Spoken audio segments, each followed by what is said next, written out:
Jatah reman, ibu kan udah jualan di sini, ya kan? Ya. Nah, jatah remannya mana? Tadi begini, bagian gosip tahu. Iya, tapi jangan ngomong kayak gitu, nanti bisa mengurangi pahala puasa. Ada aja yang kurang dari ide kalian. Masa sih yang kayak ginian doang aku juga yang harus urusin? Abah teh, udah 2 minggu batuk.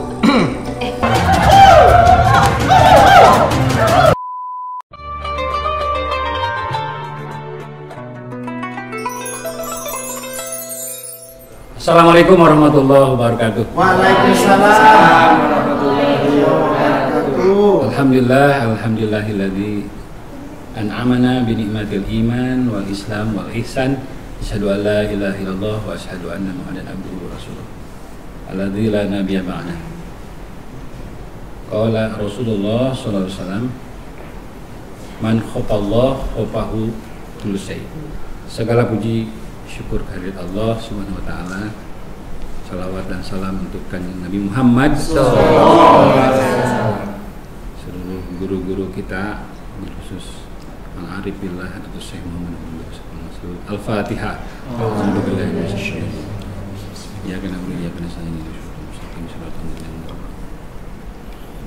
Pertama, terima kasih pada keluarga besar Herman Syah yang telah untuk silaturahmi pada kesempatan sore hari ini. Rasanya kita harus mulai memaknai kehidupan di bawah darurat COVID ini dengan satu perspektif baru ya.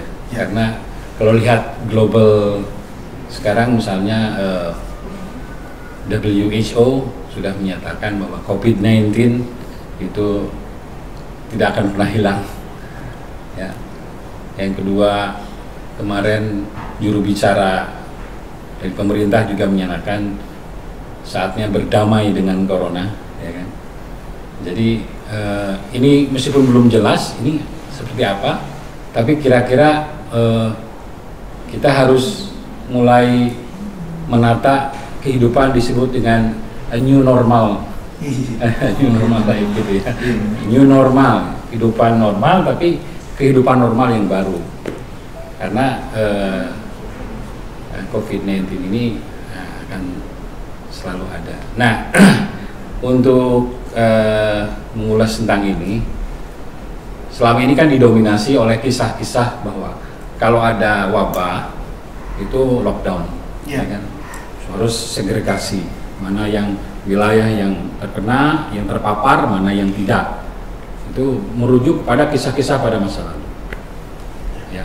Sebetulnya juga banyak kisah-kisah yang ini disampaikan oleh para ulama sufi yang kita mesti juga menjadi bahan consideration.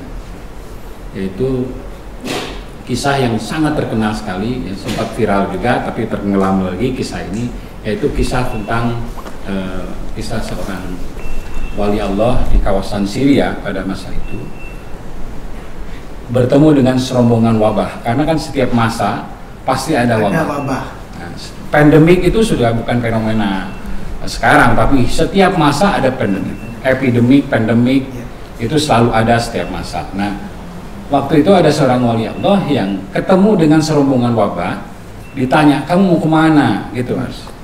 Jadi seorang soleh ini nanya kalau sekarang nanya ke COVID-19, kamu mau kemana ini? Mau kemana ini?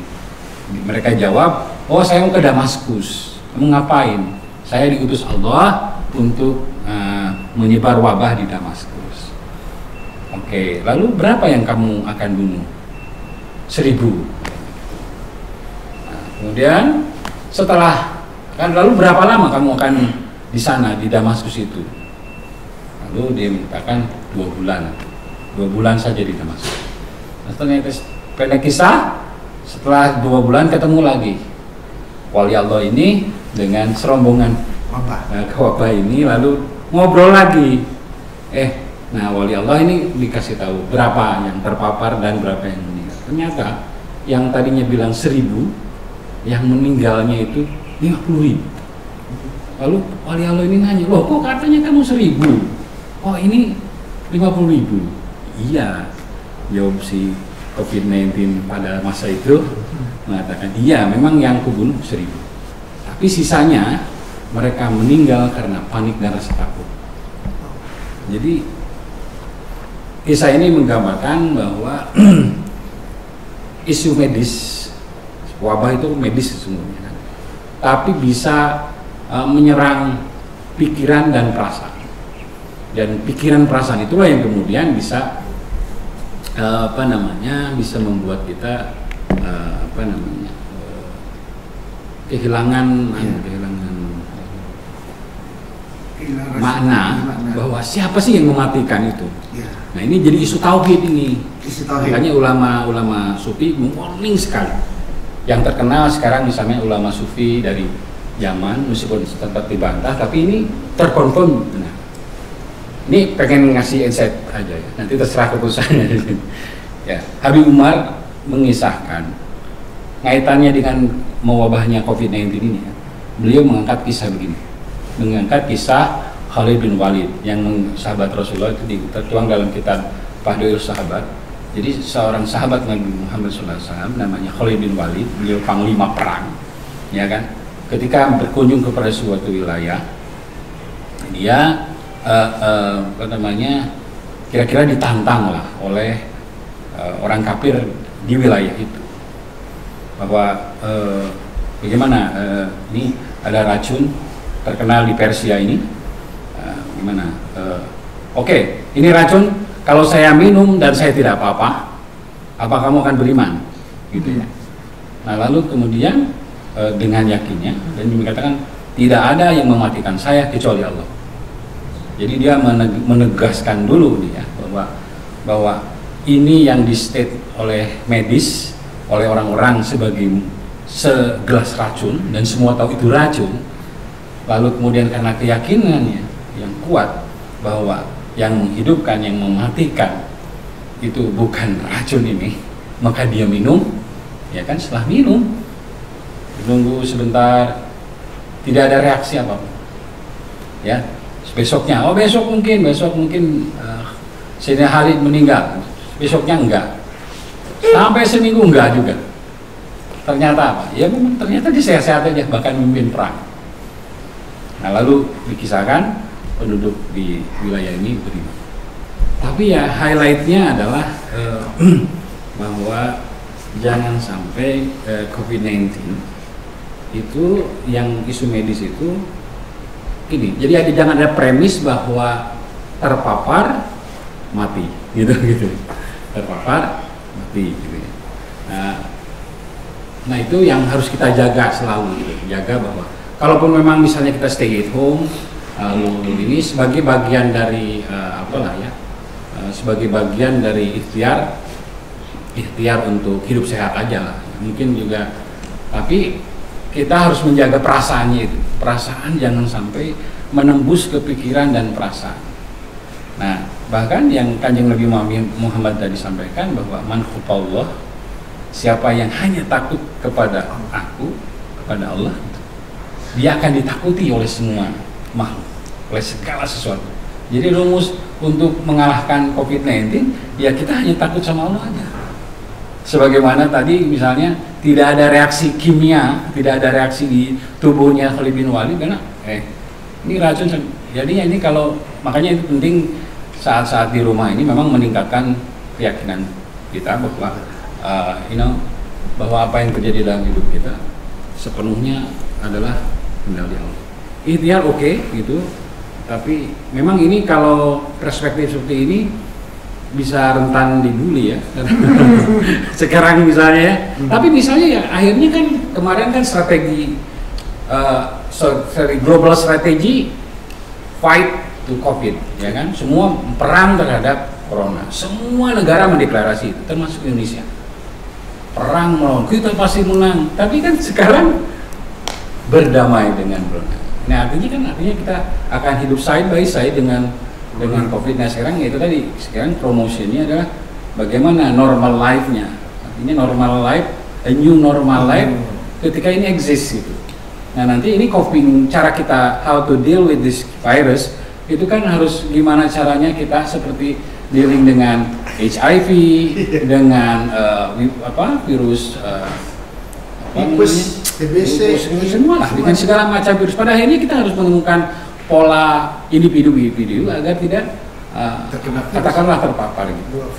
Tapi tetap ya, kalau kita punya keyakinan itu, sistem keyakinan, pikiran dan perasaan kita kuat, makanya kita mesti punya strong mind and soul gitu. Kita tidak akan terkena oleh hukum Allah, hukum sunatullah ya. Artinya kalau kena ini sakit, kita tidak bisa melampaui hukum-hukum medis gitu.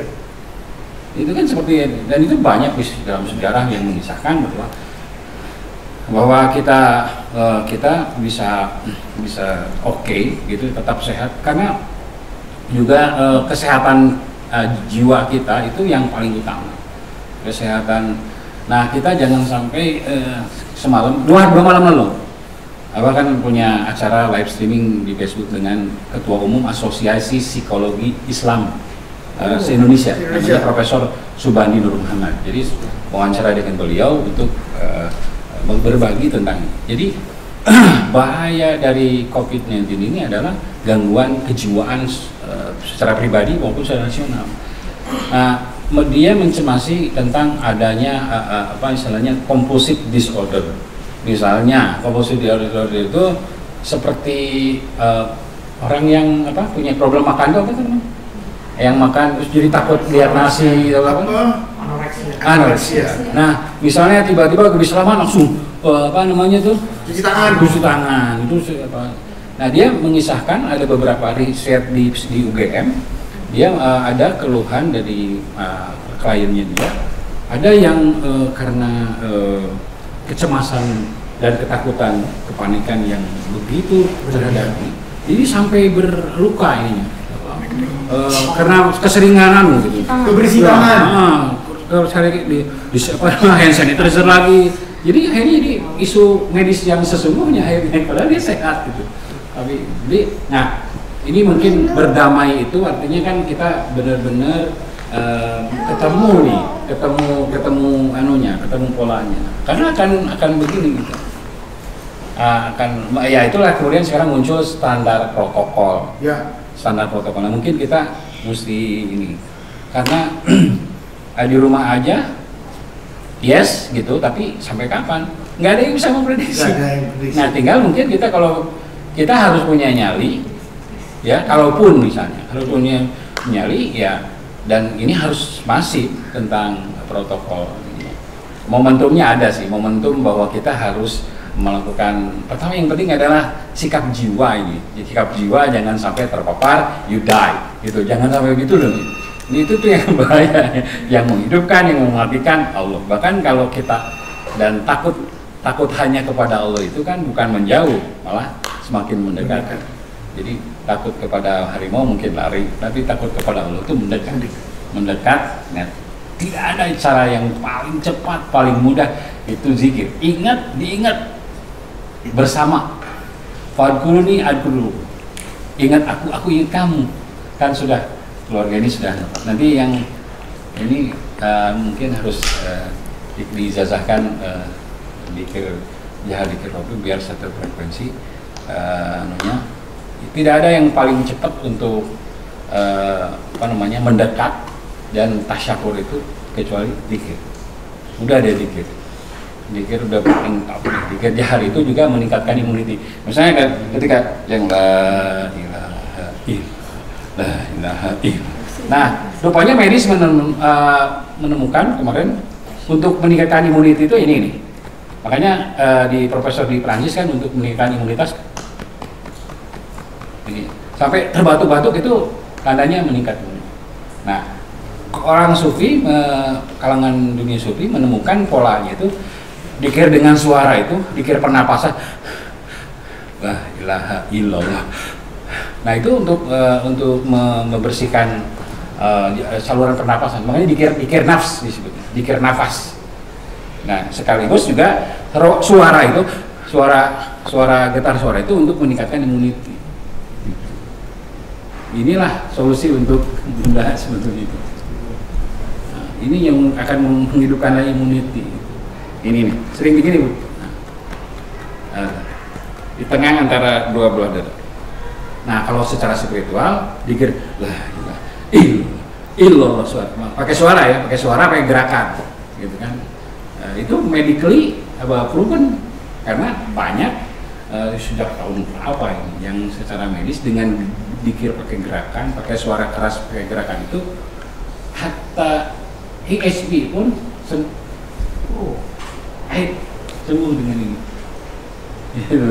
Cuman kan ini secara medis kemodernan mungkin tidak mudah diterima, ya. Tapi kita harus punya referensi bahwa ini udah risetnya udah banyak yang dokter, yang master gitu ya, bahwa amaliyah zikir itu dikir dengan gerakan pakai suara itu bisa meningkatkan immunity, meningkatkan daya tahan, selain tentu saja daya tahan spiritual. Ya, itu saja tema. Ada yang mau nanya nih. Ya. Mau nanya. Di soal Siapa yang mau COVID-19 nanya itu boleh ya. loh. Yang mau nanya boleh. Ya boleh, Bu. Nanya aja. Tapi ini di luar COVID, Ya. nah, di luar. Gak apa-apa ini di luar. Karena kan zaman sekarang anak muda kan banyak yang kalau misalnya berpacaran itu kan suka ada yang kelewat batas atau apa. Baiknya kalau di dalam Islam itu gimana, Abah? Pernikahan itu separuh agama.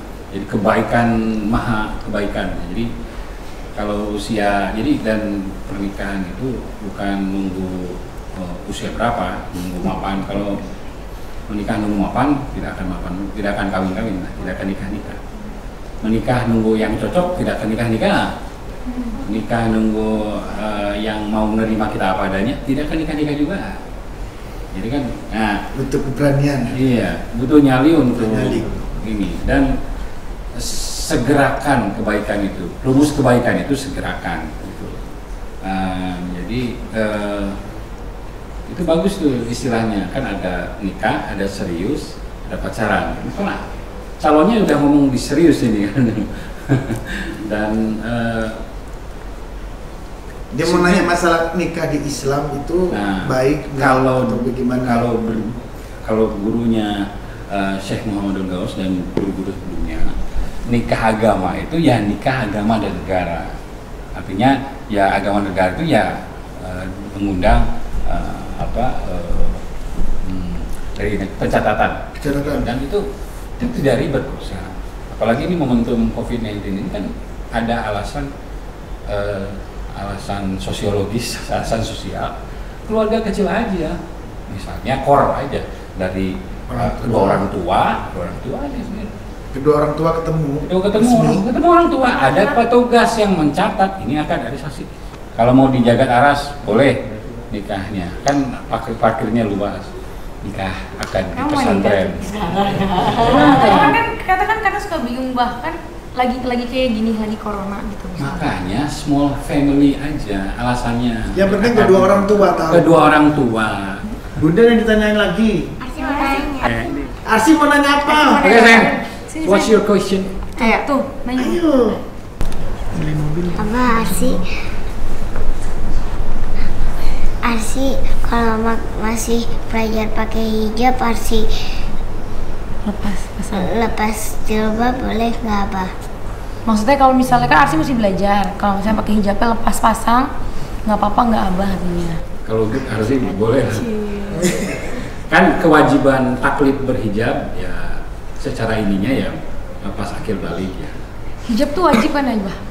Ya bagi muslimah ya. Tapi kan ada perbedaan dalam bentuknya kan. Coba tuh dia mau nanya. Tapi anu juga ya, awareness Arsi untuk berhijab itu luar biasa ya. Iya. Iya. Dia nggak mau dia mau hijab. Iya luar biasa. Dia mau hijab. Kenapa Arsi senang berhijab? Dia muslim. Dia muslim. Dia muslim. Iya.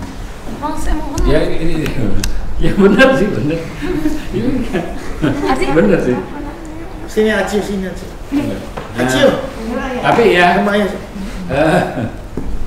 ini warisan rohaninya juga kuat lah. Ampun, satu. Warisan anu. Orang mau nanya lagi ya Mas? Ya malu banget. Enggak, bahkan kalau apa namanya katanya laki-laki itu boleh mempunyai istri sampai 4. Nah itu kayak gimana? Apa sih poligami?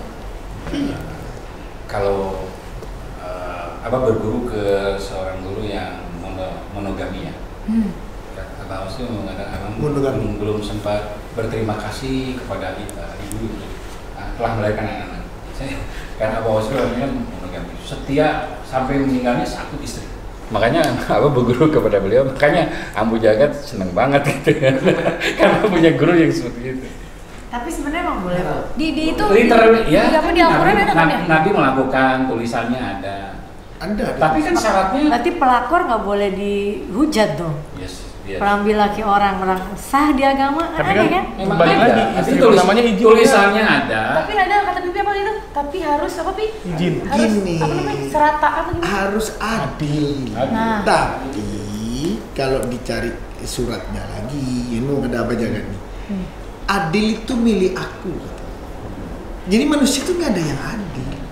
Nggak bisa manusia adil. Ya, yang pada mau Istri 2, istri 3 itu. Tidak mampu manusia Jadi kuncinya adil. Jadi syaratnya itu adil. adil. Nah, memang ada yang ya gimana tahu kan adil itu adalah learning by doing. Ya kan? Yes. Ya ini yang argumen mau nikah lagi. Akhirnya ya udah biar tahu saya adil tidak kan saya harus menjalani dulu. Yes. Gitu. Itu politiknya manusia. Politiknya manusia. Tapi gini ya, tapi ya memang ada juga kan perempuan-perempuan akhirnya yang menjadi berdamai dengan kenyataan ya suaminya menikah lagi.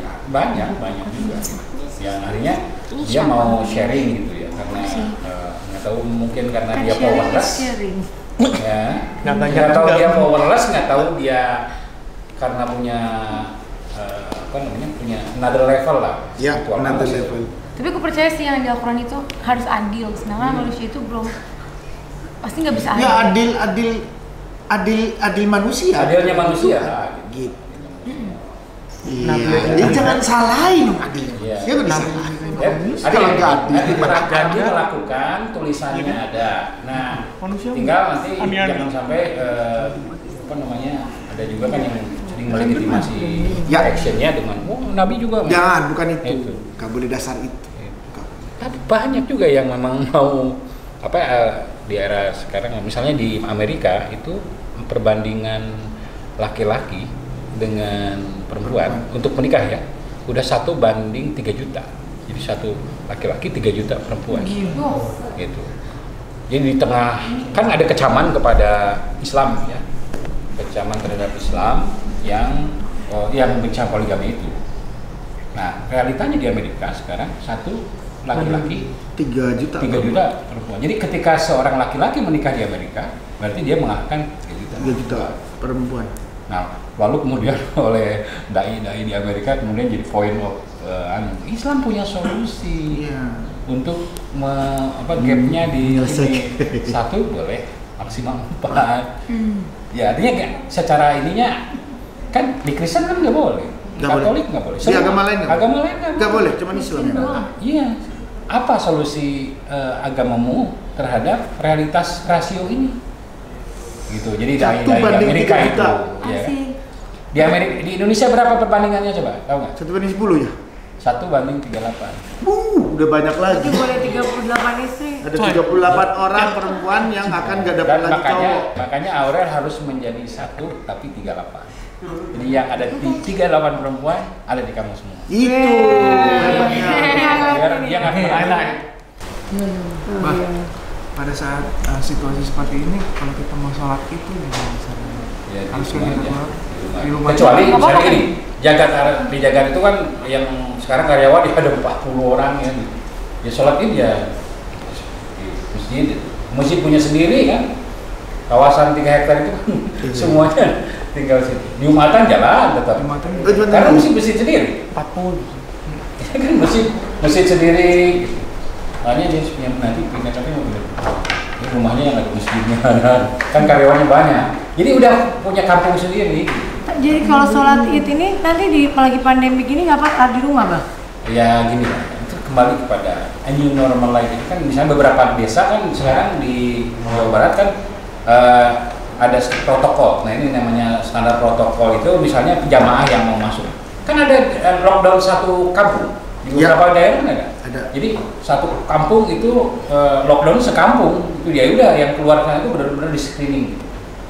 Nah ini kampung Ars ini kan ini cukup untuk jamaah Idul Fitri cukup gitu. Buat kita aja di dalam ya. Cukup tinggal nanti timnya siapa. Kayak Anang itu Apa? nanti sholat id aja apa? Apa namanya? Apa yang harus dilakukan orang tua yang misalnya belum rela kalau anaknya tuh mau menikah gitu. Kita orang tua harus gimana? Kita kayak ngerasa oh anak kita kayak belum pas gitu. Kita kan nggak punya standar kesiapan, gitu. Parameter kesiapan itu kan nggak jelas. Kan. Kalau anaknya sudah siap, belajar. Ada pengalaman nih untuk biar dia mepet. Apa dulu? Sebenarnya belum mau nikah. Tapi tiba-tiba Ambu Jagat itu ada dokter yang mau datang gitu. Jadi diduluin langsung gitu. Wah udah. Oh dulu apa gitu? Gimana Pak? Gimana? Jadi harus ada yang kira-kira ada yang melakukan manuver untuk mau serius. Gitu. Abah belum mau nikah. Oh dulu belum mau nikah. Jadi waktu itu nanti kan waktu itu waktu habis sudah kerja kan sebagai wartawan dulu kan. Nanti ntar aja lah mau habis. Waktu itu dapat beasiswa. Mau ke Kanada mau ke Kanada 2 tahun dapat beasiswa waktu itu. Minta kelar aja nikahnya dan harus kelar dah. Iya. Nah nggak tahu by design atau gimana. Ternyata ada dokter datang ke rumahnya Ambu begitu dan ngomong serius telepon ke ini ada serius. Wah udah langsung. Sebelum berangkat ini nikah umur 25 nikah. Padahal waktu itu secara pendapatan juga masih wallahu a'lam. Iya jodoh masih. Tapi kadang-kadang manuver itu penting. Trigger. Kalau jodoh mah pasti ada jalannya ya bang. Terus itu apa? Kalau ini bang, cara biar kita jadi lebih sabar tuh gimana bang? Wiritan. Zikir. Sabar itu sabar itu ruangan hati. Hati itu kan mengecil, bisa menghimpit, bisa mengembang. Itu kan ada istilah big heart, hati seluas samudra, ada hati seluas kolam ikan gitu. Nah, karena ini dimensinya software, maka dalam konteks agama harus dikasih makanan, dikasih asupan yang bisa memperbesar ruangan hati. Kesabaran itu ruangan hati. Ada istilah suhu panas, suhu pendek, suhu panjang, suhu pendek. Ada yang itu kan, ada yang langsung reaktif. Nah itu soal ruangan hati yang makanya kalau yang dalam tradisi kesufian dikir itu memperbesar ruangan hati. Memang nggak kerasa itu, apalagi ketika ngerjainnya malas. Itu memperbesar. Ilallah tuh ruangan tuh gede. Nanti bukan hanya punya self mechanism untuk menyelesaikan masalah sendiri, dia bisa menampung masalah banyak orang. Jadi kan istilahnya kayak air kan kalau kolam kan kasih noda sedikit langsung kotor kan, butek langsung. The whole day jadi bad mood lah ya. Itu karena kolamnya kenodaan dikit langsung kotor. Nah tapi kalau kita kolam renang kan kasih noda dikit dia masih apa. Makanya istilah hati seluas samudra, ada lautan tanpa tepi itu adalah ketika ruangan hatinya memang di atas rata-rata size-nya itu. Bahkan ada orang mungkin yang diajarin sama orang tuanya bahwa kalau kamu ngerasa benar ya kamu harus begitu, harus stick with it gitu. Jangan terus misalnya kalau kamu ngerasa ini kayak ada saat-saatnya kalau kita tahu ini salah gitu, terus kita tuh nggak bisa, kalau kan ada orang yang udahlah gitu. Tapi ada juga orang yang nggak bisa, ini tuh salah. Dia tuh harus tahu kalau ini tuh salah gitu. Kita belum puas kalau orang itu kayak ngeremehin kesalahannya itu kita nggak puas gitu. Kita pengen sampai lu tuh salah gitu loh. Kan ada yang kayak gitu bang. Gimana caranya supaya kita nggak kayak gitu. Kita kayak kan ada orang yang bisa kayak ya udahlah gitu. Kayak ada juga orang yang nggak bisa kayak ya dia tuh salah loh gitu. Jadi dia harus mengakui kesalahannya dan dia harus merasa bersalah gitu. Terus nangis-nangis, Enggak. darah-darah gitu. Gua nggak- Dalam ajaran ini ya, ada ajaran kesufian ya. Kesufian itu suluk ke ini. Rumusnya itu benar, kita melakukan apa yang kita yakini benar dan tidak boleh menyalahkan orang lain. Walaupun salah. Tidak boleh menyalahkan orang lain karena semua diperjalankan olehnya. Paling tidak ada ngobrol. Jadi apa istilahnya judgmental. Dalam istilah psikologis kan judgmental itu kan menilai, oh ini salah. Nah, ada semua ajaran tradisi kesufian, ajarannya itu tidak boleh menyalahkan. Jangan mudah menyalahkan. Karena semua diperjalankan salah. Yang langsung benar hanya Kanjeng Nabi Muhammad SAW. Jadi salah untuk benar istilahnya. Semua diperjalankan ke kegelapan untuk menemukan kebenaran. Jalan terang. Ketemu salah untuk benar. Tidak akan ketemu benar kalau nggak salah dulu. Hanya Kok sering salah. I made many mistake gitu kan, kadang-kadang kan sebuah kebenaran itu kan hasil dari akumulasi keputusan yang salah. Jadi terhadap orang yang salah itu kita harus berbesar hati. Oh, dia lagi diperjalankan. Nggak gampang aja karena apalagi misalnya gini, banyak kan di lingkungan kita ya, aulia Allah itu banyak yang ada tampilannya memang kayak, tapi ada yang tampilannya kayak giginya ompong, ngomongnya sembarangan, nggak pernah mandi gitu. Tapi dia adalah kekasih Allah. Makanya tidak boleh kalau ada yang datang orangnya ini tetap harus baik pada orang.